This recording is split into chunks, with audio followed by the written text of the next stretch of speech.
Abra sua Bíblia no livro do profeta Daniel, no capítulo de número 4.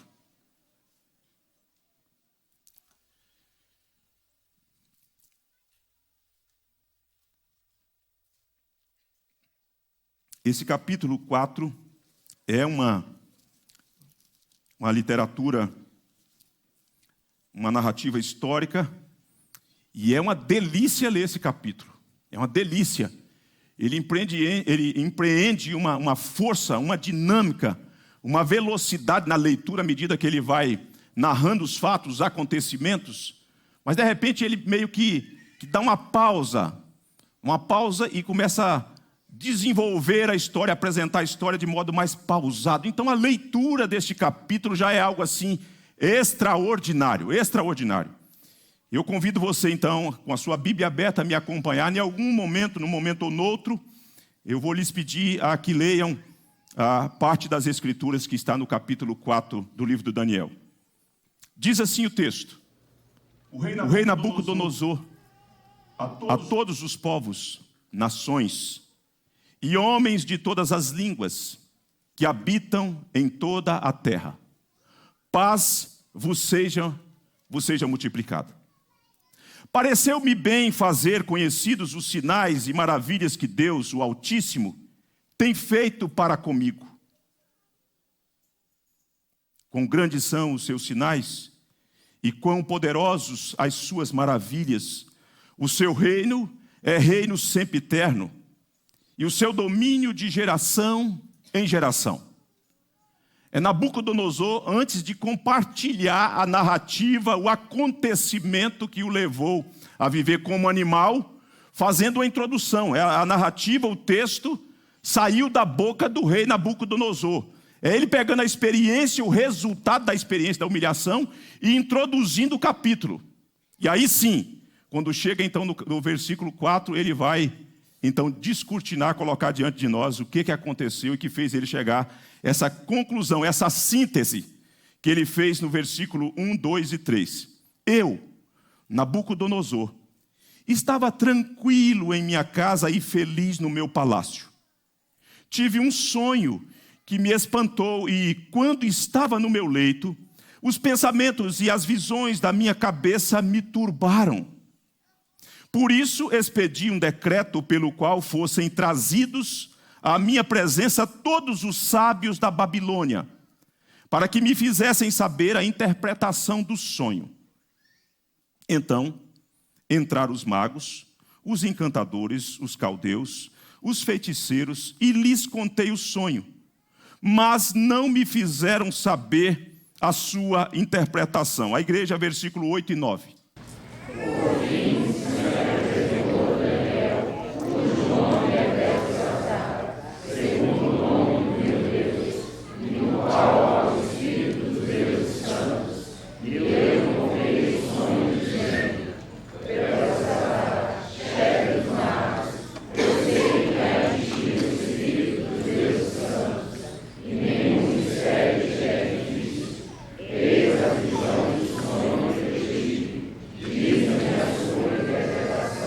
Eram assim as visões da minha cabeça quando eu estava no meu leito.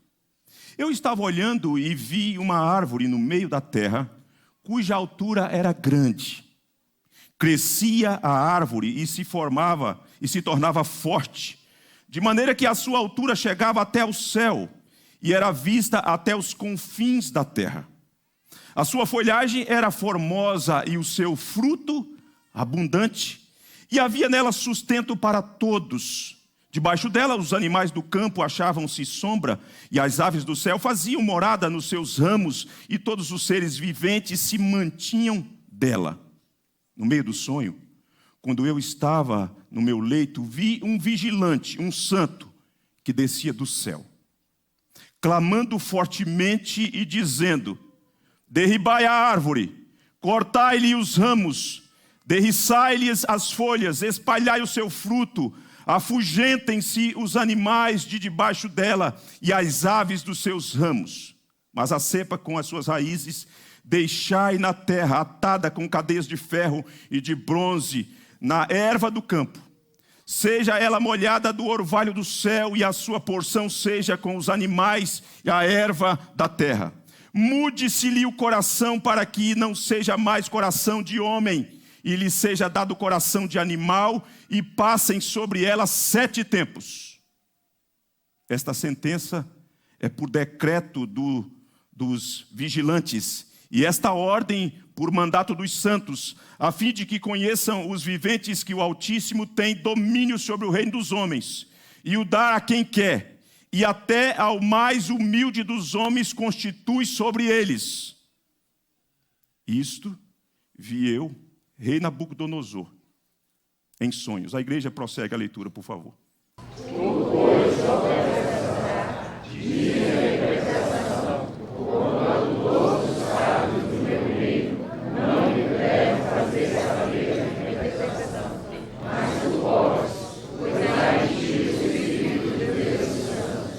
O 19 também, por gentileza.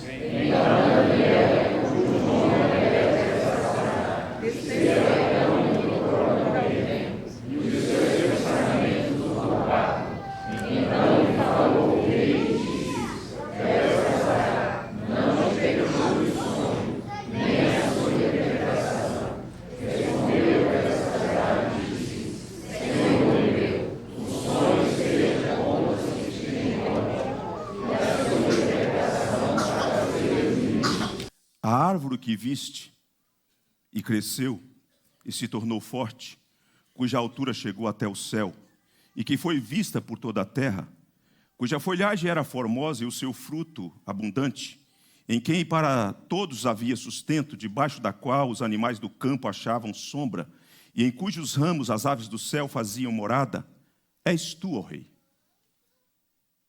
que cresceste e vieste a ser forte. A tua grandeza cresceu e chega até o céu, e o teu domínio até a extremidade da terra. Quanto ao que viu o rei, um vigilante, um santo que descia do céu e que dizia: cortai a árvore e destruí-a, mas a cepa com as suas raízes deixai-a na terra atada com cadeias de ferro e de bronze, na erva do campo.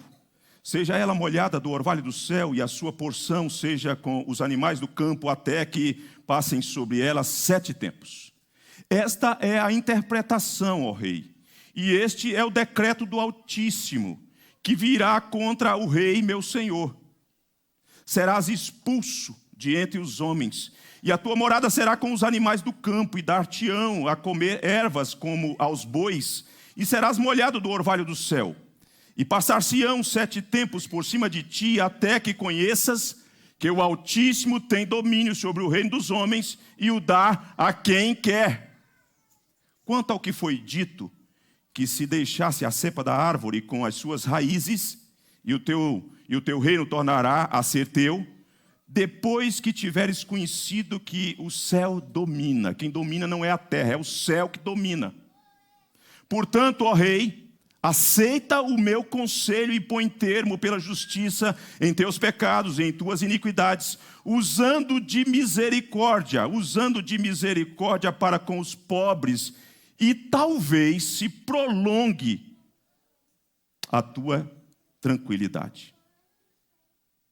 De repente, a velocidade diminui. Todas essas coisas sobrevieram ao rei Nabucodonosor. Ao cabo de 12 meses, passeando sobre o palácio real da cidade de Babilônia, falou o rei e disse: não é esta a grande Babilônia que eu edifiquei para a casa real, como o meu grandioso poder e para a glória da minha majestade? Falava ainda o rei quando desceu uma voz do céu: a ti se diz, ó rei Nabucodonosor, já passou de ti o reino. Serás expulso de entre os homens, e a tua morada será com os animais do campo. Far-te-ão comer ervas como os bois, e passar-se-ão 7 tempos por cima de ti, até que aprendas que o Altíssimo tem domínio sobre o reino dos homens, e o dá a quem quer. No mesmo instante se cumpriu a palavra sobre Nabucodonosor, e foi expulso de entre os homens, e passou a comer erva como os bois, e o seu corpo foi molhado do orvalho do céu, até que lhe cresceram os cabelos como penas, as penas da águia. e as suas unhas como as das aves. Mas ao fim daqueles dias, eu, Nabucodonosor, levantei os olhos ao céu, tornou-me vir o entendimento, e eu bendisse o Deus, o Altíssimo, e louvei e glorifiquei ao que vive para sempre, cujo domínio é sempre eterno, e cujo reino é de geração em geração. Todos os moradores da terra são por ele reputados em nada, e segundo a sua vontade ele opera com o seu exército do céu e os moradores da terra. Não há quem lhe possa deter a mão, nem lhe dizer: que fazes? Tão logo me tornou a vir o entendimento também para a dignidade do meu rei, tornou-me a vir a minha majestade e o meu resplendor.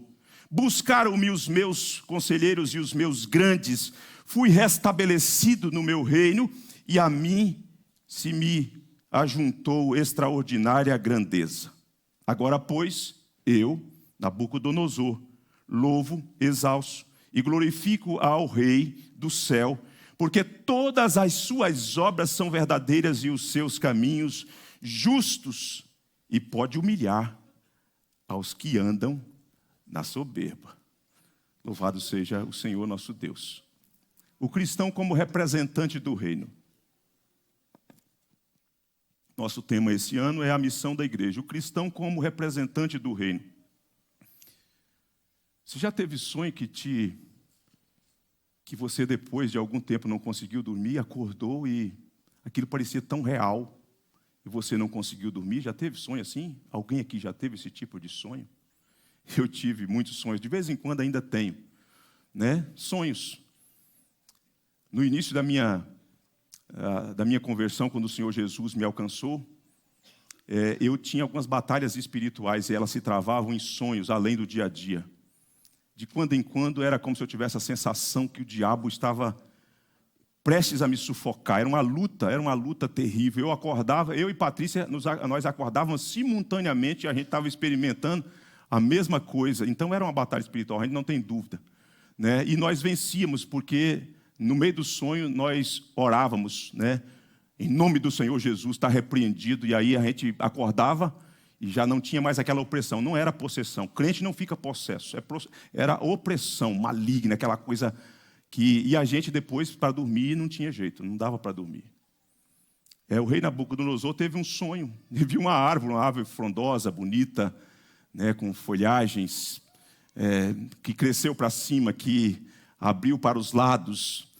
Os animais vinham, se abrigavam ali, se aninhavam ali, e ela fornecia alimento, né? É um tipo de sonho que aparentemente não era para gerar um desconforto, né? Mas de repente aquele sonho gera um desconforto porque Deus está tratando um coração de um homem arrogante, de um homem prepotente, de um homem que se gaba de ser um conquistador, de colocar todas as suas fichas em si mesmo e dizer: eu sou o cara. Quase que ele reproduzia a música de Roberto Carlos: esse cara sou eu. Mas Deus não divide a sua glória com ninguém, vocês sabem muito bem disso. São as palavras do profeta Isaías. Bem, todos os homens do seu reino, os sábios, feiticeiros, os magos, foram convidados para que eles pudessem trazer uma interpretação, escutar sobre o sonho, mas nenhum deles puderam interpretar o sonho. Até que chegou Daniel, um homem que o rei Nabucodonosor já conhecia o seu histórico, já tinha tido esse tipo de experiência com ele no capítulo 2, quando o rei também teve um sonho, teve uma visão de uma estátua, né, que simbolizava tanto o Império Babilônico quanto outros impérios que haveriam de surgir, e que era atacada aquela estátua, mostrando que o reino de Deus se estabelece sem o auxílio de mãos humanas. Então, quando chega Daniel, ele conta para Daniel, quando Daniel se apresenta, e enquanto Daniel está escutando o sonho, Daniel já começa o processo de interpretação do sonho. A mente dele está sendo esclarecida, e ele entende os detalhes, ele entende como que a história daquele homem, do reino daquele homem, o poderio daquele homem, vai experimentar uma intervenção de Deus que vai humilhá-lo, Mas eu queria, diante disso, olhar para esse texto, para esse homem que é alguém que representa o reino de Deus. É alguém que representa o reino de Deus. O cristão como representante do reino de Deus. Como é que esse homem se porta como esse alguém que representa esse reino que domina a terra? Com esse reino que é sempiterno, que é absoluto, que não depende dos seres humanos, que é livre para atuar quando quer, que pega o homem simples, humilde e exalta este homem, e levanta esse homem e coloca esse homem num posto em que pessoas falam assim, mas como assim? Ele não tem pedigree, a origem dele, a família dele, o jeito dele. É só Deus para fazer um trem desse. Mas, ao mesmo tempo, Deus pega aquele que está lá no topo e abate aquele que está no topo e humilha aquele que está no topo. Então, Daniel está dentro desse contexto histórico em que Deus está cosendo a história, pegando os retalhos da história da humanidade com a sua feiura e mostrando ao mesmo tempo soberania, poder, sabedoria, mas ao mesmo tempo demonstrando também graciosidade. Porque Deus está mostrando graça também nesse evento. Em sua opinião, olhando para esse texto, ou dentro daquilo que você pode trazer à sua memória, ou tirar da sua memória, do arquivo da sua memória. Em sua opinião, quais atributos devem ser encontrados num cristão como representante do reino de Deus? O que é que você diria? Será que essa virtude é importante ser encontrada num cristão? Essa, aquela outra?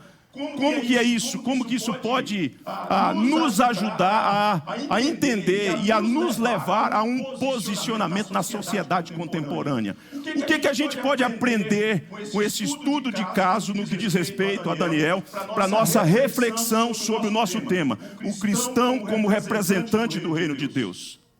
Nós poderíamos destacar várias qualidades, vários atributos, mas vamos destacar apenas 3 qualidades encontradas na vida de Daniel e na postura de Daniel no que diz respeito a este evento, a este encontro com este homem, que ele foi chamado e que ele vai dar a sua contribuição como representante do reino de Deus. A primeira qualidade é a compaixão. Compaixão. Coloque os teus olhos no versículo de número 19, porque quando ele está narrando, o rei está narrando para Daniel a situação, e a coisa está processando, o Espírito de Deus está dando entendimento a Daniel, ele está interpretando, a coisa está passando como um filme, e ele entende as minúcias, os detalhes daquilo e as implicações daquilo. O que aquilo provoca em Daniel? Provoca em Daniel, faz com que os seus pensamentos, diz o texto, ele fica atônito, faz com que os seus pensamentos o turbavam, e depois o rei percebe que isso está acontecendo. Parece que está meio estampado na cara de Daniel. E de repente, o texto vai dizer, no final do versículo 19, que depois que o rei diz que é para ele não ficar perturbado e contar a interpretação do sonho, Daniel diz assim, Senhor meu, o sonho seja contra os que te têm ódio e a sua interpretação para os teus inimigos. Irmãos, aqui, essa fala de Daniel e esse comportamento de Daniel não tem a ver com ironia, tem a ver com compaixão. Tem a ver com empatia. O jeito como ele olha para o ser humano, que está prestes a passar pelo crivo da manifestação da ira e do juízo de Deus. O representante do reino de Deus, irmãos, é alguém que revela compaixão para com aqueles que estão no caminho da manifestação da ira de Deus. Ele olha para a pessoa e olha para a condição da pessoa e sabe que o juízo de Deus, a manifestação da disciplina de Deus, do julgamento de Deus está vindo naquela direção, mas ele não é alguém que suba ou que sobe para um lugar alto para ver a tragédia. Ele acaba se condoendo com aquela pessoa, olhando para aquela pessoa e demonstrando compaixão para aquela pessoa, demonstrando o seu espírito humano de como que ele olha e como que aquilo pode ser sofrido, como que aquilo pode ser doído, aquele tipo de coisa que Deus está para realizar na vida daquele que se opõe a Deus, que não se submete à vontade de Deus. O representante do reino de Deus, ele precisa revelar uma compaixão que seja traduzida de modo compreensível, que o outro escute e sabe que o seu interesse não é uma demonstração de receber alguma coisa em troca. Daniel chega para o rei e diz assim: olha, Senhor meu, o sonho seja contra os que têm ódio, e a sua interpretação para os teus inimigos. É o que ele está dizendo, é alguma coisa mais ou menos assim: olha, eu desejaria que esse sonho que o Senhor teve, que a interpretação desse sonho fosse destinada para as pessoas que têm ódio do Senhor. Eu desejaria que a interpretação do sonho que tem a ver com o decreto que já está lavrado, não tem como reverter isso. Eu gostaria de que isso fosse executado na vida dos teus inimigos. O que é isso que Daniel está demonstrando? Compaixão. O embaixador do reino de Deus, desse reino invisível, desse reino de santidade, desse reino de glória, deste reino que nós representamos, o embaixador precisa revelar empatia para com aqueles que estão na mira da justiça de Deus. E tem que ser algo palpável, em que a pessoa escuta você falar e fala assim: olha, realmente ele está me dizendo a verdade, mas quando ele me diz a verdade, eu vejo que há amor nas suas palavras.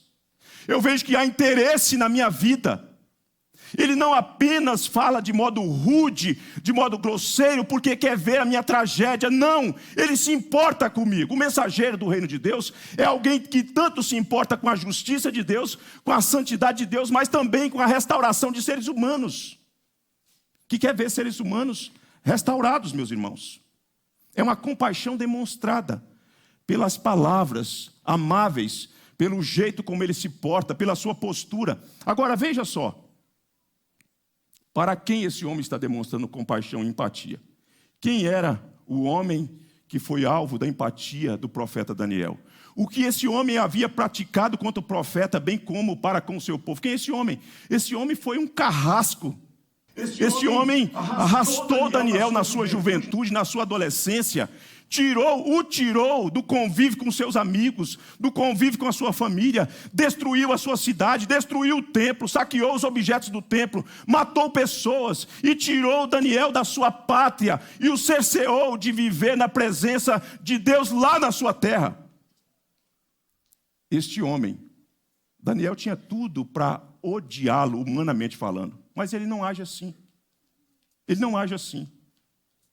Ele está ali e ele assume a sua posição como representante de um outro reino.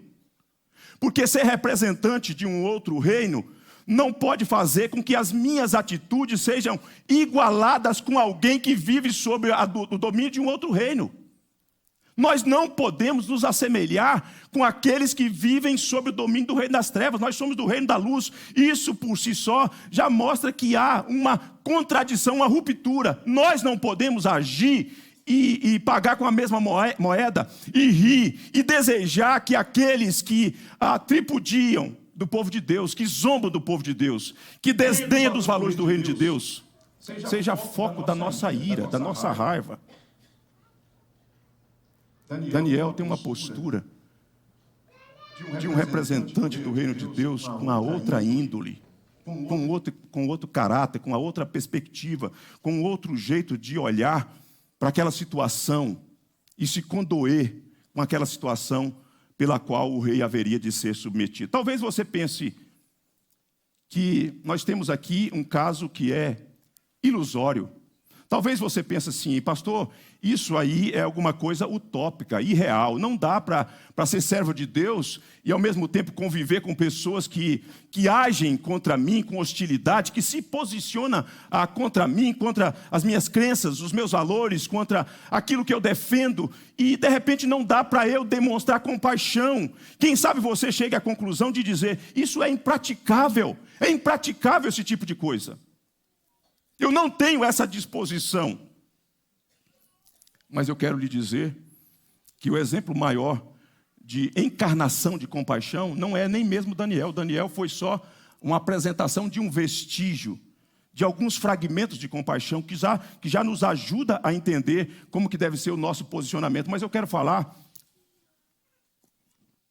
que o Senhor Jesus foi esse exemplo de encarnar a compaixão ao lidar com pessoas hostis, com pessoas difíceis. O Senhor Jesus é o exemplo máximo de compaixão encarnada. Foi Jesus. O Jesus que foi escarnecido, o Jesus que foi espancado, o Jesus que foi humilhado, o Jesus que foi crucificado numa cruz por homens maus, esse mesmo Jesus que ficou suspenso entre a terra e os céus, com os braços abertos, com dificuldade para respirar, com dificuldade para viver os seus últimos minutos na terra ali, pregado numa cruz, foi ele mesmo quem orou pelos seus algozes, dizendo: Pai, perdoa-lhes porque não sabem o que fazem.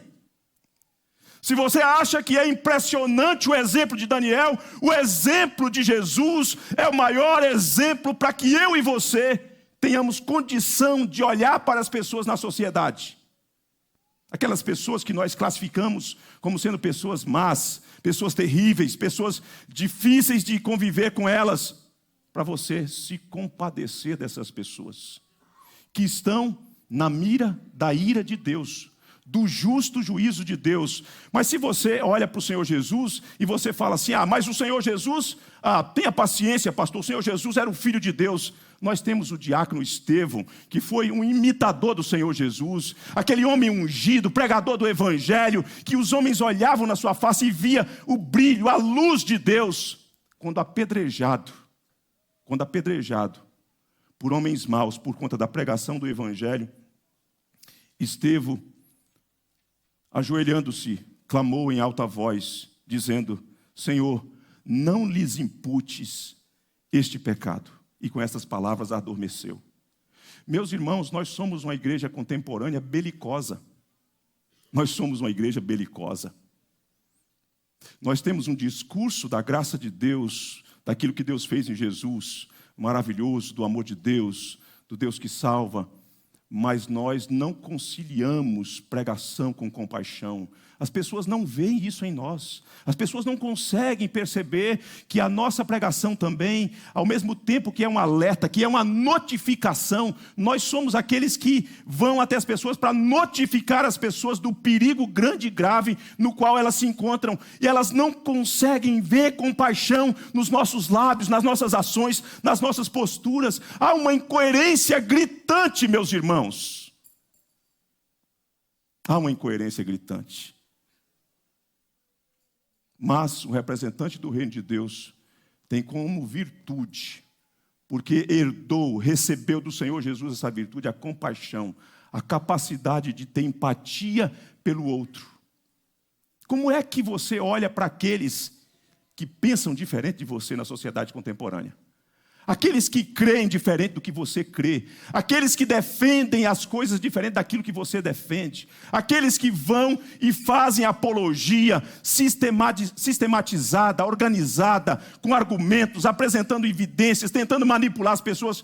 Como é que você olha para essas pessoas? Como é que você olha para os nossos políticos, representantes que foram eleitos e que, entretanto, empreendem ações malignas, vis, terríveis, que devem ser repudiadas e condenadas? Como é que você olha para essas pessoas? Como é que você olha para o gestor público federal? Talvez o vigente.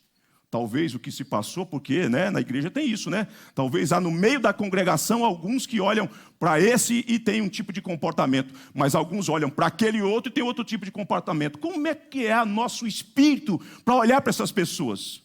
Como que nós olhamos para as pessoas do judiciário, que a gente toma partido, assume as nossas ideologias, aquilo que nós achamos que é mais coerente, mais correto? Como é que nós olhamos para aqueles que são diferentes de nós?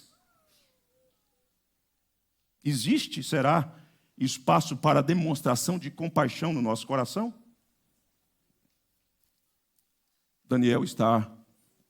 O texto de Daniel está nos mostrando que é necessário que o representante do reino de Deus tenha compaixão. Daniel tinha tudo humanamente falando. Agora sim, agora Deus vai pegar ele pela orelha e vai esfregar a cara dele no chão. Agora eu vou ficar de longe olhando. Mas não. A segunda coisa, a primeira é a compaixão, a segunda é a coragem. O representante do reino de Deus tem que ter coragem. Eu sei que a nossa tendência é do espírito de covardia, de medo, da fuga, mas tem que ter coragem, não tem jeito. Deus deu uma mensagem para a gente e a gente não pode sonegá-la e guardá-la, escondê-la para nós mesmos. Então você vê esta coragem quando ele então vai interpretar. Ele não pode sonegar, ele tem que trazer todos os detalhes do que vai acontecer com o rei. A mensagem tem endereço certo. O decreto vai ser cumprido, não tem jeito. E ele então precisa revelar, ter coragem. Não é fácil ter que esmiuçar a mensagem de Deus, que tem a ver também com esse teor condenatório. Às vezes, a nossa tendência é recuar. É difícil você chegar nos olhos das pessoas que são alvos da ira de Deus, da manifestação da justiça de Deus, e ter que dizer a elas o que vai acontecer com elas. Não é fácil. O profeta Samuel, ainda quando menino, ele recebe de Deus uma visão, uma mensagem, que é para ser endereçada ao sumo sacerdote Eli e à sua família, à sua casa. E ele treme nas bases. Como é que eu vou dizer isso para um camarada desse? Um ancião desse, uma autoridade. Como é que eu vou dizer isso para a autoridade? Mas o sumo sacerdote sabe que alguma coisa extraordinária aconteceu e fala, não, pode falar, Daniel. E aí ele fala, porque tem que falar. Eu não posso diminuir o que Deus me deu para falar, nem acrescentar, eu tenho que falar aquilo que Deus mandou entregar. E Daniel, então, vai cumprir com esse propósito. Porque o representante do reino de Deus precisa ter coragem, porque a mensagem que ele anuncia é um verdadeiro confronto. A mensagem anunciada pela igreja do Senhor Jesus, pelos servos do Senhor Jesus, que são colocados num determinado tempo, numa determinada situação, cidade, em que aos seus deuses, suas idolatrias, os seus pecados, as suas mazelas que vão se materializando na sociedade contemporânea, ele precisa ter coragem, porque a mensagem é um verdadeiro confronto. Ela é confrontadora. A mensagem a ser anunciada confronta o coração orgulhoso do rei, o coração orgulhoso do rei. Rei, essa árvore que cresceu para cima aqui e é frondosa, que tem toda essa estrutura, essa árvore é você, rei. Você é essa árvore. Você sim vai descer o rei. Você se tornou um homem arrogante, você sempre foi um homem violento, você sempre tripudiou dos pobres, sempre oprimiu os pobres, mas mais do que isso, você se tornou um homem prepotente, vaidoso. Você é vaidoso. Queridos, tem que ter coragem para dizer essas coisas. Tem que ter coragem para dizer que existe um decreto da parte de Deus, que o ser que desceu, o ser que veio, que o rei tinha tido a visão desse ser que desce, é um ser que veio a mando de Deus, que vai executar o que Deus mandou. O profeta tinha que dizer tudo aquilo, e tudo aquilo apontava na direção do rei. Na direção do rei. O profeta vai dizer para o rei, vai dizer o seguinte, olha, se você olha para o versículo 25, o profeta vai dizer, olha, rei, o que acontece é o seguinte, isso tudo pelo qual o Senhor vai passar, que eu desejaria de todo o meu coração que fosse destinado para aqueles que têm ódio de ti, para aqueles que são os teus inimigos, isso tem um propósito de humilhá-lo. O propósito de tudo isso pelo qual o Senhor será submetido é um propósito de humilhá-lo. O Senhor vai passar pela humilhação. O rei iria conhecer o propósito da humilhação. Vejam só que no versículo 25 e 26, ele usa o verbo conhecer, tanto para falar de propósito e depois para falar do resultado do propósito, do processo que vai entrar em curso em algum momento. Vejam que no versículo 25 ele diz assim, serás expulso de entre os homens e a tua morada será com os animais do campo e dar-te-ão a comer ervas como aos bois e serás molhado do orvalho do céu e passar-se-ão 7 tempos por cima de ti. Agora veja só, até que conheças que o Altíssimo tem domínio sobre o reino dos homens e o dá a quem quer. Não seria, irmãos, aqui o verbo conhecer não está sendo usado para falar de um mero conhecimento intelectual, de informações, mas é de um conhecimento empírico. Você vai experimentar o que é ser humilhado. Você vai viver como um animal. Você vai se portar como um animal. Deus vai fazer com que você experimente da parte de Deus o que é ser humilhado. Você é arrogante. Você não deu glórias a Deus. As suas virtudes e as suas conquistas você não transferiu para Deus. E Deus não divide a sua glória com ninguém. O profeta deveria transmitir esse teor. Até que você conheças que o Altíssimo tem domínio. Você precisa saber que quem domina é o céu. Não é a terra que domina. O comando é de cima e não de baixo. Você está pensando que é você que está no comando. Mas não é você. Não é você. Você foi olhando para esses aspectos das conquistas, das vitórias, de tudo isso, dos louros, mas isso não está na sua esfera, embora você esteja pensando que sim. Quem domina é o céu. Irmãos, quem domina é o céu. Às vezes você olha nessa esfera de baixo e você fala assim, cara, está tudo caótico. Vai colapsar, mas existe alguém que tem o domínio absoluto da história, do tempo, da nossa vida, da nossa família, de tudo que você possa imaginar. Existe alguém que tem o domínio efetivo. Não está nas suas mãos, não está nas minhas mãos, embora nós tenhamos responsabilidade para agir coerentemente, de modo que nós consigamos demonstrar a ética do reino de Deus. Entretanto, quem tem o controle efetivo da história é o Senhor nosso Deus. E Ele vai fazer com que você conheça. Intelectualmente? Não, empiricamente. Você vai experimentar na pele. Versículo 26, ele vai mostrar o resultado da humilhação, o processo, sabe? Existe o propósito e existe processo. O processo vai entrar em curso, em algum momento, né? Veja só que o versículo 26 diz assim, quanto ao que foi dito, que se deixasse a cepa da árvore com as suas raízes, o teu reino tornará a ser teu. Quando? Depois que tiveres, olha o verbo conhecer de novo. Depois que tiveres conhecido que o céu domina. Vai ter o propósito é levar você ao reconhecimento. A devolução do reino, da sua sanidade mental, vai ser devolvida quando você, depois do processo, depois desse movimento de Deus, depois que Deus esmagar você, aí você vai ter de volta, porque o seu coração vai ser tratado. O seu coração vai ser tratado. Irmãos, não é fácil lidar e pregar para pessoas arrogantes, pessoas vaidosas. Esse homem é extremamente vaidoso. Não é fácil falar para uma pessoa arrogante. Sabe por quê? Porque a pessoa arrogante, ela pensa que tudo que ela faz é melhor. A opinião dela é melhor. As obras dela são melhores. Tudo que ela faz é melhor. Quando ela é contraditada, ela revela a vaidade dela. Ela parte para o aspecto da ofensa. Tenta pregar o evangelho para alguém que é arrogante, que está estribado a sua confiança em si mesmo. Como que a vaidade dela floresce? Como que o orgulho dela vem à tona? Por quê? Porque ela pensa assim.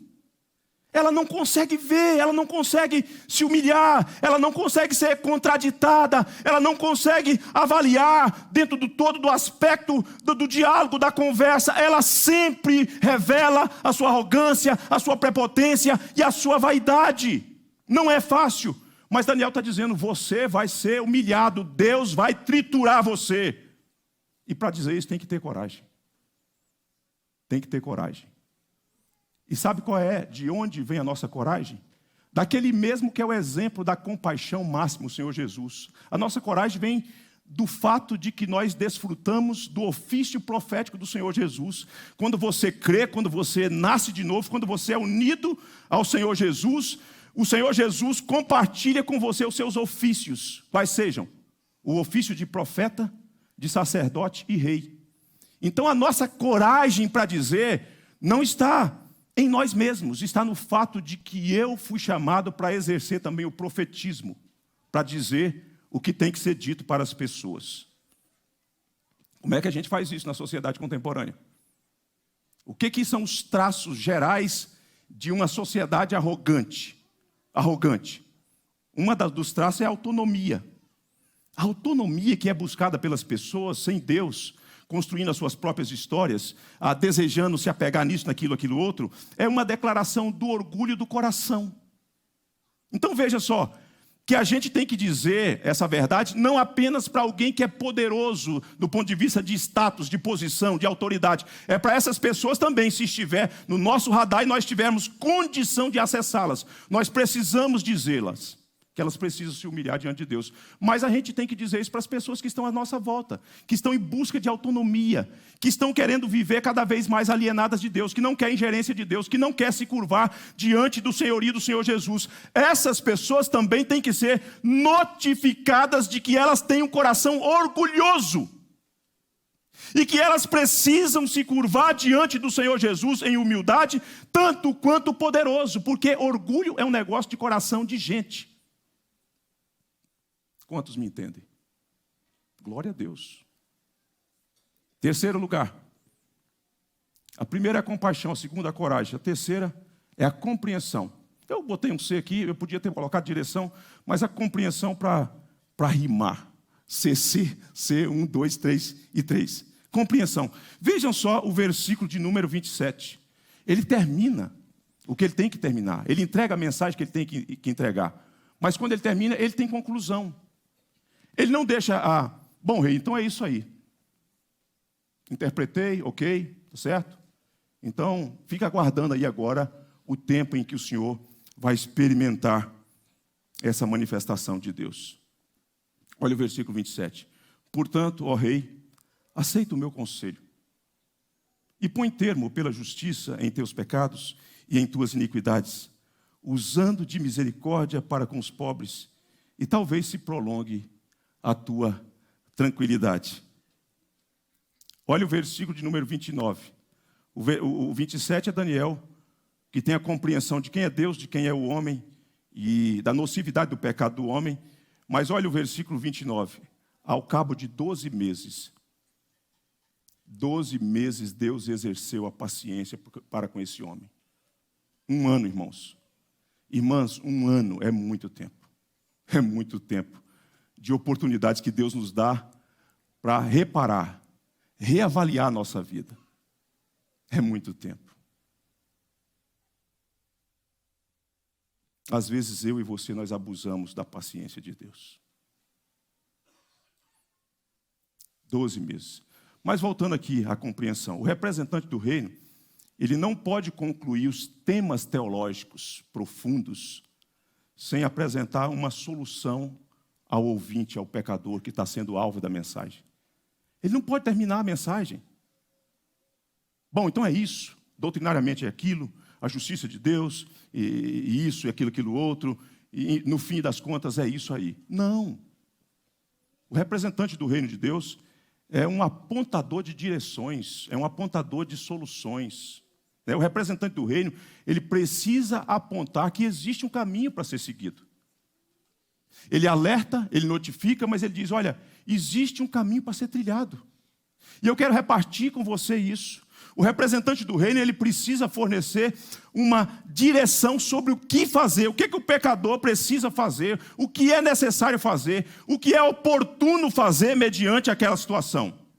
O cristão, ele precisa falar da condição na qual as pessoas se encontram. Ele precisa dizer, olha, a sua condição espiritual é essa. Na situação que você se encontra em relação a Deus, é essa a sua condição. Mas, ao mesmo tempo, ele precisa apontar a solução providenciada por Deus em Cristo Jesus. Você não pode, eu não posso, nós não podemos, como igreja, chegar para as pessoas, apontar os seus pecados e depois não apresentar o antídoto, o remédio em Cristo. A solução em Cristo, é preciso dizer a elas que há solução, que há remédio, que há cura, que há mudança de vida do coração e da história das pessoas. Mas, além disso, você precisa também falar sobre as reivindicações do Evangelho, quais sejam. O Evangelho reivindica do pecador que ele precisa crer e precisa se arrepender. Daniel está, em outras palavras, dizendo isso para o rei. Ô rei, se arrependa, rei.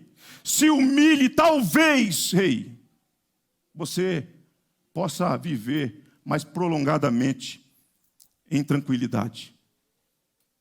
Nós precisamos falar dos temas teológicos, de quem é Deus, da justiça de Deus, da santidade de Deus, da glória de Deus, mas nós precisamos mostrar que Deus mandou o mediador, que Deus mandou o seu Filho, que todo aquele que crê no Filho recebe vida, sai da condenação e recebe a justificação, sai da condição de filho da ira e se torna filho de Deus. Nós precisamos mostrar a solução para aqueles que escutam a nossa mensagem.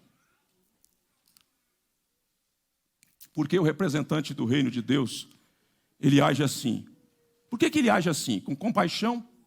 Por que ele age assim com coragem? Por que ele age com essa compreensão, a mente esclarecida? Primeiro, porque ele compreende a pessoa de Deus. Ele compreende esse Deus majestoso, esse Deus grandioso, esse Deus cheio de glória, esse Deus que domina, esse Deus que não perdeu o controle de absolutamente nada. Tudo está sob o seu governo. O representante do reino de Deus precisa ter isso.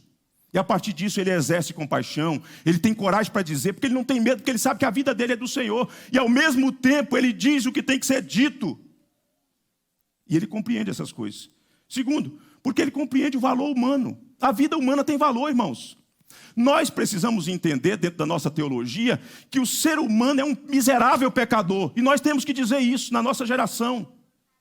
Para que a pessoa não fique recebendo esses afagos do seu próprio ego. Nós precisamos dizer. Mas, ao mesmo tempo, dentro da teologia bíblica, da antropologia bíblica, nós precisamos falar do valor do ser humano. Daniel compreendia isso. É por isso que ele se condoeu. É por isso que ele teve compaixão. É por isso que ele teve empatia. Se a gente não tem essa compreensão da antropologia bíblica, a gente fica com uma faceta da teologia que nos interessa e não olhamos ao crivo das Escrituras. De como que Deus vê o ser humano. E de como que nós temos que olhar para o ser humano. Mas em terceiro lugar, sabe por que ele age assim com compaixão e com coragem, com compreensão? É porque ele compreende a nocividade do pecado. O pecado é nocivo. O pecado, ele faz com que a ordem na sociedade, a harmonia seja perdida, e ele é uma agressão, sobretudo, à santidade de Deus. Ele compreende a pessoa de Deus, o representante do reino, ele compreende o valor do ser humano como criatura de Deus, e ele compreende o quão nocivo é o pecado, e por isso ele se posiciona assim. O representante do reino de Deus, ele vive numa cultura que se encontra dominada por deuses falsos, por idolatrias, os deuses da cultura. Os deuses que exercem controle sobre os homens e que ficam o tempo todo nos assediando, tentando capturar também os nossos corações. A gente precisa entender em que tipo de mundo, em que tipo de sociedade nós vivemos. Quando você olha para esses dias em que no nosso país acontece aquilo que é denominada a festa da carne, o carnaval, nós estamos vendo o domínio dos deuses falsos, que estão subjugando as pessoas. É o hedonismo, é a prostituição, é essas coisas vis que atacam a santidade de Deus e que destrói a vida humana. Nós estamos dentro dessa sociedade. E daí nós precisamos, como servo de Deus, ter uma compreensão da grandeza de Deus. Ninguém se posicionará como representante do reino de Deus se não tiver uma compreensão de quem é o Senhor Deus. De quem é o Senhor Deus. Na sua grandeza, na sua glória. E eu temo que muitas vezes a nossa pregação não tem traduzido a grandeza de Deus. Não tem traduzido a grandeza de Deus. As pessoas vêm, escutam, e elas voltam para casa pensando que elas ouviram sobre um Deus do mesmo tamanho delas. Um Deus pequeno. Nossas orações não refletem a grandeza de Deus, a santidade de Deus. Nossas orações são pobres. Nossas orações se assemelham mais à propaganda do menino do Danoninho. Me dá, Danoninho dá. Não tem aquelas orações como os pais da igreja, robustas, que destacam os atributos de Deus, que destacam a grandeza de Deus, que destacam os feitos de Deus, que falam da justiça de Deus, que falam da ira de Deus. Nossas orações são pobres, nossas canções, nossos hinos são pobres, são fracos. Eles não destacam a glória de Deus, eles não elevam a nossa alma às alturas. Às vezes nossas canções nem têm problema teológico, mas são fracos teologicamente, são fracos doutrinariamente, não magnificam o Senhor nosso Deus, mas nós vamos no embalo da modinha gospel e a pessoa que entra no nosso meio não tem essa noção da grandeza de Deus, nem na pregação, nem nas orações, nem na liturgia, nem no nosso comportamento, nem nas nossas canções. Nós anunciamos, dentro de uma cultura como essa, um Deus fraco demais, um Deus pequeno demais, um Deus limitado demais, um Deus que tem até carências relacionais. Esse Deus não salva ninguém, esse tipo de Deus. Esse Deus não transforma o coração de ninguém, queridos irmãos. Não transforma. Precisamos recobrar ânimo para pregar vigorosamente a grandeza de Deus. Precisamos recobrar ânimo para orar fervorosamente sobre a grandeza de Deus. Precisamos selecionar as nossas composições que vão magnificar o Senhor Deus nos seus atributos, na sua grandeza, para que as pessoas que adentrarem entre nós, para que a igreja, ao voltar para a sua missão, vocação diária, ela volte pensando: que grande Deus nós servimos. O Deus que nós anunciamos, às vezes, e representamos, é um Deus fruto da nossa imaginação. Ele é fruto da nossa mente. Ele é fabricado pela nossa mente. Ele não é o Deus da Escritura. É por isso que nós vivemos assim. É por isso que não há repercussões profundas na vida das pessoas. Porque ele é pequeno demais. Mas Nabucodonosor está experimentando um processo de conhecer esse Deus. Convivendo com o homem de Deus, ele está experimentando o processo do Deus que interveio na história, do Deus que atua na história, do Deus que vem e que age para realizar feitos extraordinários. E o rei, que outrora pagão, teve que conhecer e teve que reconhecer que o Deus de Daniel, ele é imbatível. Ele é imbatível. Você pode até ter poder, Nabucodonosor, você pode ter até feito muitas conquistas, mas o Deus de Israel é imbatível. É imbatível. E 3 lições fizeram com que o rei chegasse a esse ponto. E eu estou caminhando para terminar, com a sua Bíblia aberta. A primeira experiência que ele teve foi quando Daniel interpretou o capítulo 2 sobre a estátua. E ali ele chega e vai dizer o seguinte, versículo 47. Certamente o vosso Deus é o Deus dos deuses, o Senhor dos senhores, o Senhor dos reis, o revelador de mistérios, pois pudeste revelar este mistério. Ele está no processo de compreensão da exclusividade, da singularidade de Deus. Ele é o revelador de mistérios. Os meus deuses, os deuses da Babilônia, não têm condição de revelar esses mistérios. Mas o Deus de Daniel, o Deus da igreja, é o revelador de mistérios. Só ele revela esses mistérios. Segundo, o processo que ele vai passar com os amigos de Daniel, capítulo 3, aqueles moços que foram lançados na fornalha de fogo e foram poupados, foram guardados pela mão de Deus. E ele vai dizer então no versículo de número 28, falou Nabucodonosor, capítulo 3, versículo 28, falou Nabucodonosor e disse: bendito seja o Deus de Sadraque, Mesaque e Abednego, que enviou o seu anjo e livrou os seus servos que confiaram nele, pois não quiseram cumprir a palavra do rei, preferindo entregar o seu corpo a servirem e adorarem a qualquer outro Deus, senão ao seu Deus. Portanto, faça um decreto, pelo qual todo povo, nação, língua, que disser blasfêmia contra o Deus de Sadraque, Mesaque e Abednego, seja despedaçado e as suas casas sejam feitas em monturo, porque não há outro Deus que possa livrar como este. Segundo processo, primeiro, ele é o revelador de mistérios. Segundo processo, ele é o libertador do seu povo. É ele que liberta o seu povo. É ele que poupa o seu povo. Não adianta intentar contra esse povo. Se Deus decidir poupar, ninguém pode alcançar êxito sobre esse povo. Terceiro, e aí, de fato agora, coração tratado, não só de informação, mas de experimentar tudo aquilo, Deus é o governador de tudo. Capítulo 4, no versículo de número 37. Agora, pois, eu, Nabucodonosor, louvo, exalço e glorifico ao Rei do céu, porque todas as suas obras são verdadeiras e os seus caminhos justos, e pode humilhar aos que andam na soberba. Esse Deus ama pecador. Às vezes ele realiza uma obra de modo exclusiva, única, pontual. E às vezes ele vai realizando a obra de modo processual. É um evento aqui, é uma intervenção ali. E de repente os olhos se abrem e você não diz mais, ele é o Deus de fulano, é o Deus de Beltrano. Você começa a adorá-lo. Eu louvo esse Deus. Eu louvo esse Deus. Porque ele tem domínio. É esse Deus que, como representantes do reino, nós temos que anunciar. É esse Deus que amou pecadores, como eu e você, que entregou o seu único filho, que nós precisamos adorar. É esse Deus que nos convida para a mesa da comunhão.